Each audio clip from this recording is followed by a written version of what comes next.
আসসালামু আলাইকুম guys, welcome back to my page. কেমন আছেন আপনারা সবাই? আশা করছি সবাই অনেক ভালো আছেন। আজকে মূলত আপনাদের সাথে বেশ কিছুদিনের ছোট ছোট কিছু ভিডিও শেয়ার করব। কিছু শপিংয়ের উদ্দেশ্যেই মূলত বাসা থেকে বেরিয়েছিলাম।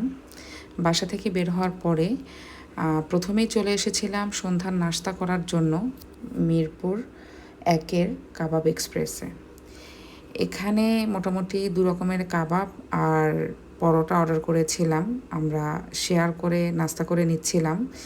এখানে সাধারণত বসার জায়গা পাওয়া যায় না, খুবই ক্রাউড থাকে, বাট কাবাবগুলো খুবই টেস্টি ছিল। নাস্তা কমপ্লিট করে দেন চলে এসেছিলাম সেলরে।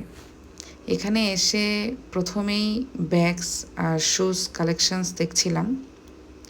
আমার তো ব্লগ মোটামুটি যারা দেখেন তারা জানেন আমার এইখানের শুজ এবং ব্যাগস বরাবরই খুব পছন্দের, তাই চলে এসেছিলাম কিছু নেওয়া যায় কিনা দেখার জন্য।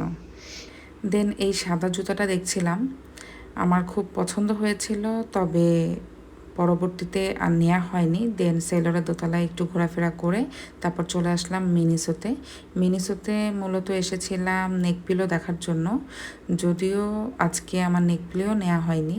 আসলে অনেক কিছুই ছিল শপিং করার জন্য, তবে আজকে খুব একটা কেনাকাটা করা হয়নি। দেন টুকটাক কেনাকাটা করে আমরা বাসায় চলে এসেছিলাম। এটা ছিল পরের দিন দুপুরে। আমি কিছুটা শিখছিলাম, তাই বাসায় রান্না করা হয়নি, এজন্য বাচ্চাদেরকে নিয়ে চলে এসেছিলাম মিরপুর 11-র বনলতায়। মূলত লাঞ্চ করার জন্যই এখানে আসা। আমার হাজব্যান্ড অফিসে ছিল আর আমি বাচ্চাদেরকে নিয়ে চলে এসেছিলাম এখানে লাঞ্চ করতে। লাঞ্চের জন্য সেট মেনু অর্ডার করে দিয়েছিলাম। এখানে আসার আরেকটা কারণ হচ্ছে, এখানে যেহেতু প্লে জোন আছে, তাই বাচ্চারা খাওয়ার পাশাপাশি এখানে কিছুটা সময় খেলাধুলাও করতে পারে। তাছাড়া ওদের খাবারের টেস্ট খুবই ভালো, আমার তো খুব পছন্দ, তাই মোটামুটি এই ধরনের খাবার খাওয়ার ক্রেভিং হলেই আমরা বনলতাই চলে আসি। আর ওদের ক্যাশনাট স্যালাডটা আমার খুব বেশি পছন্দের। যারা এখন পর্যন্ত ওদের ক্যাশনাট স্যালাড টেস্ট করেননি তারা যেতে পারেন। দেন সন্ধ্যায় আমার কিছু ফ্রেন্ডরা আমার সাথে মিট করতে এসেছিল, তাই ওদেরকে নিয়ে চলে এসেছিলাম মিরপুর 12-র ডিওচেসে। এখানে একটি নতুন রেস্টুরেন্ট ওপেন হয়েছে, মোটামুটি বেশ কিছুদিন হয়েছে এটা ওপেন হয়েছে।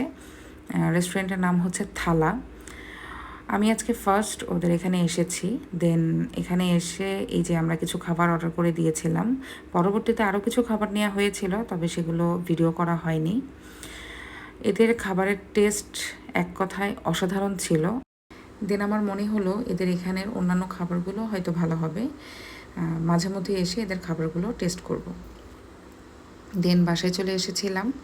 মেয়েকে লেখাপড়া করানোর পরে রাতের ডিনার কমপ্লিট করে নিচ্ছিলাম, বাচ্চাদেরকে খাইয়ে দিচ্ছিলাম। দেন এর সাথে আমিও খেয়ে নিয়েছিলাম।